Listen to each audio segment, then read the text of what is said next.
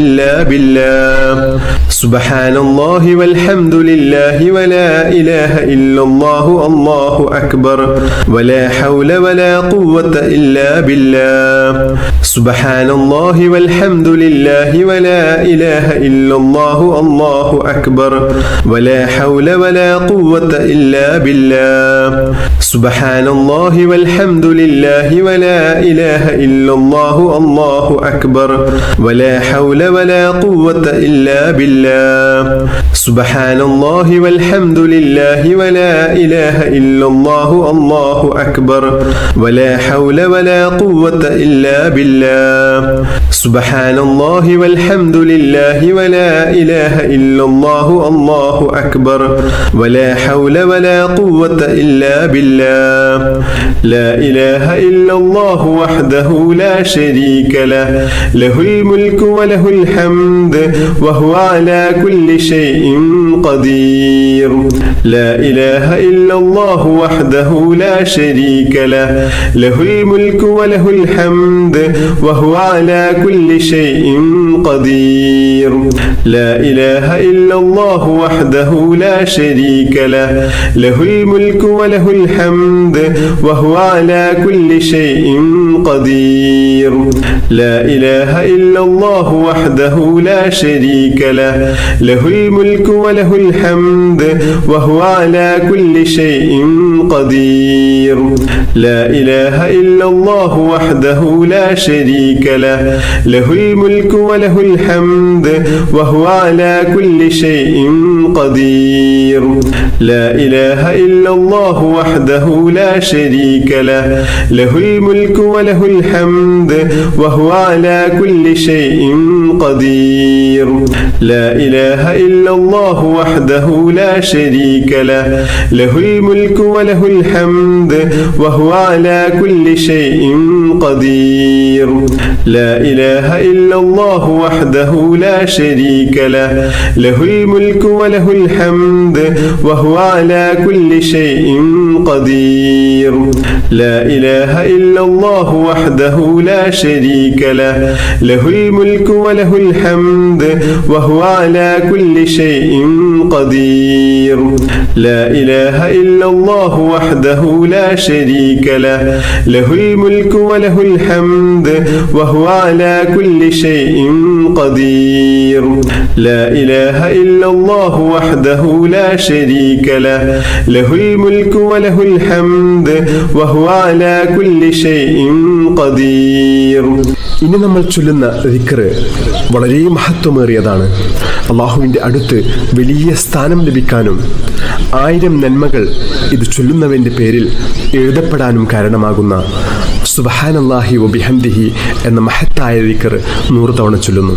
സുബ്ഹാനല്ലാഹി വബിഹംദിഹി സുബ്ഹാനല്ലാഹി വബിഹംദിഹി സുബ്ഹാനല്ലാഹി വബിഹംദിഹി സുബ്ഹാനല്ലാഹി വബിഹംദിഹി സുബ്ഹാനല്ലാഹി വബിഹംദിഹി സുബ്ഹാനല്ലാഹി വബിഹംദിഹി സുബ്ഹാനല്ലാഹി വബിഹംദിhi സുബ്ഹാനല്ലാഹി വബിഹംദിhi സുബ്ഹാനല്ലാഹി വബിഹംദിhi സുബ്ഹാനല്ലാഹി വബിഹംദിhi സുബ്ഹാനല്ലാഹി വബിഹംദിhi സുബ്ഹാനല്ലാഹി വബിഹംദിhi സുബ്ഹാനല്ലാഹി വബിഹംദിhi സുബ്ഹാനല്ലാഹി വബിഹംദിhi സുബ്ഹാനല്ലാഹി വബിഹംദിhi സുബ്ഹാനല്ലാഹി വബിഹംദിhi സുബ്ഹാനല്ലാഹി